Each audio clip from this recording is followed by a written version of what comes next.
एक जंगल में टूनी नाम की चिड़िया रहती थी। उसके 12 बच्चे थे।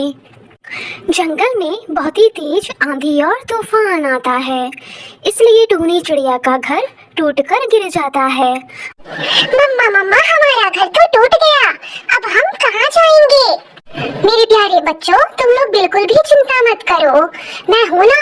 मैं तुम लोगों को मीनू मौसी के यहाँ छोड़कर चली आऊंगी और फिर मैं अपना एक मजबूत घर बनाऊंगी। फिर तुम लोगों को वहाँ से लेकर चली आऊंगी।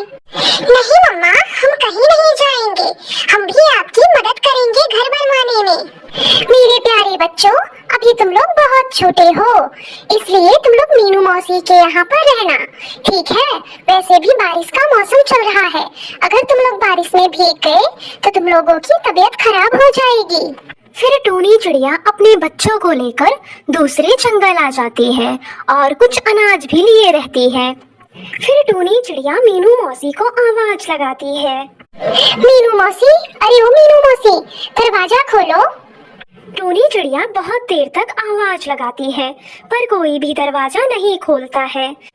तभी वहाँ से मीनू चिड़िया गुजरती है और वो उससे कहती है, अरे टूनी चिड़िया, तुम यहाँ क्या कर रही हो? फिर टूनी चिड़िया मीनू चिड़िया को सारी बात बताती है। अरे मीनू मौसी तो 2 दिन पहले ही दूसरे जंगल गई हैं अपने बेटे से मिलने के लिए। अच्छा, अब मैं चलती हूँ, मुझे देर हो रही है। ऐसा कहकर मीनू चिड़िया वहाँ से चली जाती है। हे भगवान, अब मैं अपने बच्चों को लेकर कहाँ जाऊँ? शाम भी होने वाली है, बुलबुल का घर भी तो बहुत छोटा है। अभी टूनी चिड़िया ऐसा कह ही रही होती है, तभी बहुत तेज से बारिश शुरू हो जाती है। टूनी चिड़िया और उसके बच्चे जल्दी से भागकर एक अनजान पक्षी के घर के सामने आ जाते हैं। फिर टूनी चिड़िया उस घर का दरवाजा खटखटाती है। फिर वहाँ से एक कालू कौवा निकलता है। अरे चिड़िया, तुम कौन हो और मेरे घर के सामने क्या कर रही हो? और तुमने मेरा दरवाजा क्यों खटखटाया? अरे कौवे भैया, मेरा नाम टूनी है और मैं यहाँ पास में मीनू मौसी के यहाँ आई थी, पर मीनू मौसी तो है ही नहीं और तेज बारिश होने लगी। क्या आप मुझे और मेरे बच्चों को बारिश रुकने तक आसरा दे सकते हैं? मैं बारिश रुकते ही अपने बच्चों को लेकर यहाँ से चली जाऊंगी। रुको टूनी चिड़िया, मुझे अपनी पत्नी गौरी से पूछना पड़ेगा, तभी मैं कुछ कह सकता हूँ। अरे कालू जी, इतनी तेज बारिश में बाहर कौन आया है? अरे वो मीनू मौसी है ना, उनकी कोई रिश्तेदार आई है, पर मीनू मौसी तो अपने घर पे है नहीं, इसलिए वो बारिश रुकने तक आसरा मांग रही है और उसके 12 बच्चे हैं। नहीं नहीं कालू जी, मैं नहीं दे सकती हूँ आसरा उसे, जाओ आप जाकर मना कर दो। अरे गौरी, उस चिड़िया के पास एक पोटली भी है, लगता है उसमें अनाज है, तुम एक बार उससे बात तो करके देखो। फिर गौरी कौवी बाहर जाती है। सुनो चिड़िया, मैं अपने घर में किसी को फ्री में नहीं रखती, अगर तुम्हें रहना है तो कुछ देना होगा। अरे बहन जी, मेरे पास एक पोटली है और इसमें अनाज है, आप इसमें से थोड़ा अनाज ले लेना, बस हमें अपने घर में आप आसरा दे दो। ठीक है, तुम सब अंदर आ जाओ, पैर पोंछ कर आना, मेरा घर गंदा नहीं करना। अब तुम लोग इसी घोंसले में रहो और मुझे मेरे हिस्से का अनाज दे दो। फिर गौरी कौवी अपने हिस्से का अनाज लेकर वहाँ से चली जाती है। कालू जी, आज तो मजा ही आ गया, अच्छा हुआ कि ये चिड़िया आज हमारे यहाँ आ गई, हमें फ्री का अनाज मिल गया। गौरी, ये मैंने चाय बनाई है गरम गरम, वो चिड़िया बेचारी और उसके बच्चे बारिश में भीग गए हैं, क्या उन्हें मैं ये चाय दे दूं? क्या वो चिड़िया तुम्हारे रिश्तेदार है जो उसे फ्री में चाय दोगे? दूसरी तरफ टूनी चिड़िया के बच्चे सो जाते हैं, लेकिन टूनी चिड़िया को नींद नहीं आती। ये गौरी कौवी तो बहुत ही चालाक है, बस सुबह तक बारिश रुक जाए, मैं सुबह होते ही अपने बच्चों को लेकर यहाँ से चली जाऊंगी। सुबह भी हो जाती है, लेकिन बारिश रुकने का नाम नहीं लेती है। हे भगवान, ये बारिश रुकने का नाम नहीं ले रही है, अब मैं अपने जंगल कैसे जाऊंगी? टूनी चिड़िया ये सोचकर परेशान हो रही होती है, तभी वहाँ पर गौरी कौवी आ जाती है। देखो चिड़िया, बारिश आज भी हो रही है, अगर तुम्हें आज भी रुकना है तो वो जो बाकी का अनाज है वो मुझे दे दो।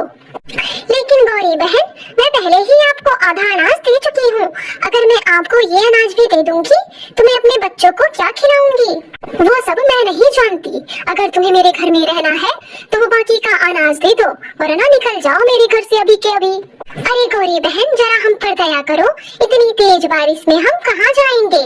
देखो चिड़िया, मुझसे बहसबाजी मत मारो। अगर तुम्हें रहना है तो अनाज दे दो, वरना निकल जाओ मेरे घर से। टूनी चिड़िया मजबूर होकर अपना बचा हुआ अनाज भी गौरी कौवी को दे देती है। पता नहीं ये बारिश कब रुकेगी। ऐसे ही अगला दिन भी आ जाता है। बारिश रुकने का नाम नहीं लेती है।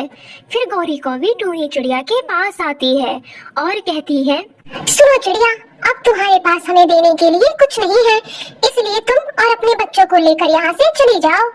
अरे गौरी बहन, आपने हमसे सारा अनाज तो ले लिया, अब बस बारिश रुकने तक हमें थोड़ी सी जगह दे दो रहने के लिए। बड़ी आई मेरे घर में रहने वाली, अगर तुम्हें रहना है तो कुछ देना होगा, वरना निकलो मेरे घर से। इस तरह गौरी कौवी टूनी चिड़िया और उसके 12 बच्चों को घर से बाहर निकाल देती है। टूनी चिड़िया अपने बच्चों को लेकर एक पेड़ के नीचे भीगने लगती है। टूनी चिड़िया के बच्चे भीगने से बीमार हो जाते हैं। हे भगवान, अब मैं अपने बच्चों को लेकर कहाँ जाऊँ?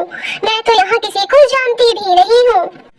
तभी वहाँ पर मीनू चिड़िया आ जाती है। अरे बहन, तुम इतनी तेज बारिश में अपने बच्चों को लेकर यहाँ क्यों बैठी हो? फिर टूनी चिड़िया मीनू चिड़िया को सारी बात बताती है। अच्छा ठीक है बहन, तुम चिंता मत करो, तुम मेरे घर चलो। फिर मीनू चिड़िया टूनी चिड़िया और उसके बच्चों को घर लेकर आती है। मीनू बहन, आपका बहुत बहुत धन्यवाद, जो इतनी मुसीबत में आपने मेरा साथ दिया। अरे नहीं नहीं टूनी बहन, इसमें धन्यवाद की कोई बात नहीं है। हम सब पक्षियों का दायित्व है कि हम एक दूसरे की मदद करें। फिर ऐसे ही कुछ दिन बीत जाते हैं। बारिश भी रुक जाती है। टूनी चिड़िया कहती है, मीनू बहन, अब मैं चलती हूँ दूसरे जंगल में, लेकिन मेरे बच्चे यहीं पर रहेंगे कुछ दिन के लिए। जब मैं अपना नया घर बना लूंगी तो अपने बच्चों को यहाँ से ले जाऊंगी। अरे टूनी बहन, आपको जाने की जरूरत ही क्या है? आप चाहो तो मेरे घर के बगल में ही अपना घर बना लो, हम सब साथ साथ रहेंगे।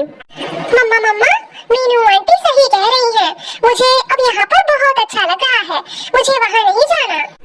लेकिन बहन, मुझे तो लकड़ी का घर बनाने आता ही नहीं है। कोई बात नहीं है टूनी बहन, तुम मुझे लकड़ियाँ ला कर दो, मैं तुम्हारा घर बना देती हूँ। फिर टूनी चिड़िया मीनू चिड़िया को लकड़ियाँ ला कर देती है और मीनू चिड़िया एक सुंदर सा लकड़ी का घर बना देती है। फिर टूनी चिड़िया और उसके बच्चे खुशी खुशी से उस जंगल में रहने लगते हैं। इस कहानी से हमें ये सीख मिलती है कि अगर कोई मुसीबत में हो तो हमें उसकी सहायता करनी चाहिए।